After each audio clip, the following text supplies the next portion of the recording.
एक प्रोफेसर की बेगम बच्चे की पोटी टेस्ट करवाने के लिए गई।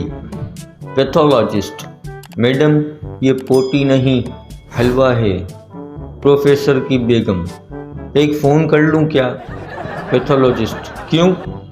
खातून बोली, प्रोफेसर साहब को बताना है कि आज लंच में डब्बा गलत ले गए हैं। घर वाले मेरे लिए रिश्ता देखने गए, साथ में भी था। घर वालों ने मुझे चुपचाप बैठे रहने को कहा तो मैं भी लापरवाही से बैठा च्युइंगम चबा रहा था। लड़की के बाप को यह हरकत नागवार गुजरी। पूछा, यह हरकत क्यों कर रहे हो? क्यों चबाते हो च्युइंगम? मैंने कहा, बस जी, तब चबाता हूँ जब सिगरेट पी बैठूं। तो तुम सिगरेट भी पीते हो? लड़की के बाप ने पूछा।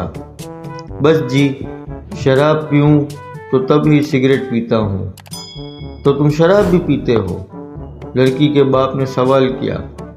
मैंने जवाब दिया, जी, बस उसी दिन पीता हूँ जिस दिन जुआ हार। लड़की के बाप ने पूछा, तो तुम जुआ भी खेलते हो?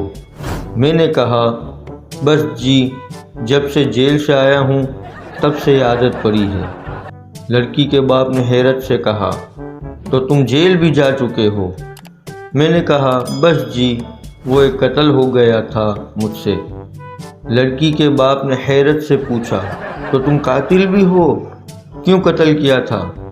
मैंने कहा, बस जी, एक घर में रिश्ता देखने गए थे। लड़की का बाप सवाल बहुत पूछता था। लड़की के बाप ने कहा, तो आप मुंह मीठा कर लीजिए, मुझे ये रिश्ता मंजूर है।